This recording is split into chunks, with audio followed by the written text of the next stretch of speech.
जय श्री कृष्ण। एक दवा की दुकान थी। वहाँ एक आदमी लोगों को दवाई दे रहा था। दवा की दुकान में बहुत भीड़ थी।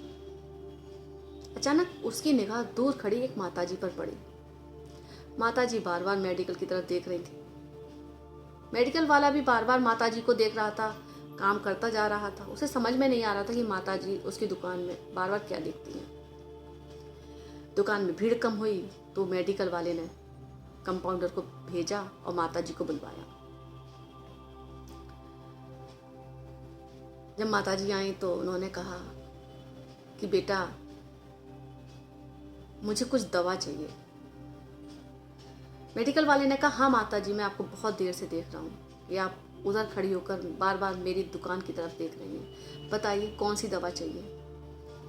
वो कहने लगी बेटा मेरे 2 बेटे हैं, दोनों शहर में रहते हैं। हर साल छुट्टियों में मेरे पास ही आते हैं, तो वो साल भर का जो डोज होता है वो मुझे थोड़े दिन में देके चले जाते हैं और मैं फिर उनके आने का इंतज़ार करती हूँ। इस बार उन्होंने ये खबर भिजवाई है कि वो आज इस बार गांव नहीं आएंगे और किसी हिल स्टेशन पे घूमने जाएंगे। तो मैं बहुत परेशान हूँ, अगर तुम्हारे पास कोई भूलने वाली दवा तो वो मुझे दे दो, क्योंकि मुझे उनकी बहुत याद आ रही है।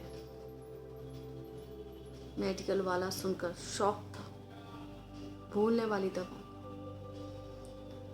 उस माताजी की दवा सिर्फ उनके बेटों के पास थी और किसी के पास नहीं, पूरे विश्व में किसी के पास नहीं थी वो दवा। अब वो माताजी से आंखें नहीं मिला पा रहा था और माताजी की आंखों में आंसू थे।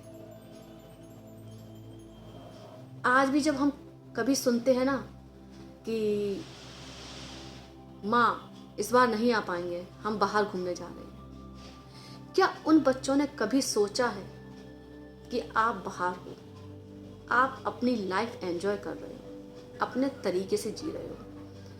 वो माँ बाप जिन्होंने आपको इस लायक बनाया है कि आप बाहर जाके अपनी लाइफ को पूरी तरह सक्सेस करके जी सको, उनके भी तो कुछ अरमान होंगे। क्या हमेशा माँ बाप के ही फर्ज होते हैं, बच्चों का कोई फर्ज नहीं होता? बच्चे ऐसे ही होते हैं, भाव विहीन। उन्हें अपने माँ बाप की याद नहीं आती। या अगर आप माँ बाप बन गए हो, आप आज अपने बच्चों को बहुत प्यार कर रहे हो, उनकी हर ज़रूरतें पूरी कर रहे हो और कल आपके बच्चे आपके साथ यही बर्ताव करें, तब आप क्या करेंगे? कभी सोचा है ये प्रश्न आपको झकझोरता नहीं है कि आपकी बूढ़ी माँ आपका इंतजार कर रही है, आपके बूढ़े बाप आपका इंतजार कर रहे हैं और आप आराम से अपनी फैमिली के साथ ऐसे हैं, चैन से। आपको जरा सी भी याद नहीं आती अपने माँ बाप की कि एक बार साल में आप 1 महीने या 15 दिन या 10 दिन के लिए अपने माँ बाप के पास जाते हैं, तो क्या वो 10 दिन 15 दिन आप वाकई में अपने माँ बाप के बीच में नहीं बिता सकते? वो आपका हिल स्टेशन बहुत ज़रूरी है, आपकी छुट्टियां बाहर मनाना बहुत ज़रूरी है। माँ बाप की भी सोचिए, उन्होंने आपके लिए बहुत कुछ किया है, तभी आप इस जगह पर आपने की होगी। बहुत सारी तैयारियां की होंगी, बहुत मेहनत की होगी, लेकिन उस मेहनत के पीछे आपके माँ बाप की कितनी तैयारी रही होगी, कितना कंट्रीब्यूट रहा होगा। सोचा है कभी आप? सोचिए।